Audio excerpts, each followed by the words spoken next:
أعوذ بالله من الشيطان الرجيم. بسم الله الرحمن الرحيم. لقد كان لكم في رسول الله أسوة حسنة. صدق الله العظيم. صدر محترم اور نشینان بس، آج کی موضوع کا عنوان ہے رسول اکرم صلی اللہ علیہ وسلم کی معاشرتی زندگی۔ اللہ تعالیٰ نے انسانوں کی ہدایت و رہنما کے لیے حضور اکرم صلی اللہ علیہ وسلم کو مبعوث فرمایا۔ آپ کی ذات گرامی تمام نبیوں اور رسولوں میں افضل ہیں۔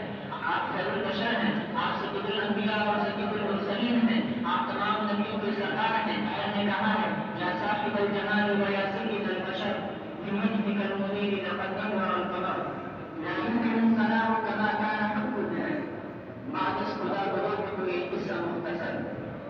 رسول اکرم صلی اللہ علیہ وسلم نے جو معاشرتی زندگی گزارنے کا طریقہ بتایا ہے، اس کی بنیاد آپس میں ہمدردی اور خیرخواہی ہے۔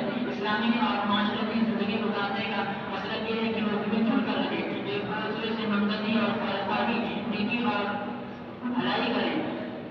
چنانچہ حضور اکرم صلی اللہ علیہ وسلم نے فرمایا، ارشاد نبی ہے المسلم من سلم المسلمون من لسانه ويده، سچا اور پکا مسلمان تو وہ ہے اس کی زبان اور ہاتھ سے دوسرے مسلمان محفوظ رہے۔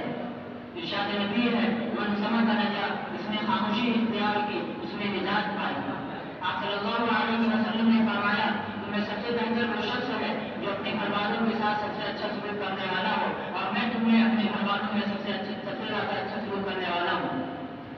آپ نے حضرت انس رضی اللہ عنہ کہتے ہیں کہ میں 10 سال تک حضور اکرم صلی اللہ علیہ وسلم کی خدمت میں رہا، لیکن آپ نے کسی کام کے بننے یا بگڑنے پر مجھے کچھ تک نہ کہا۔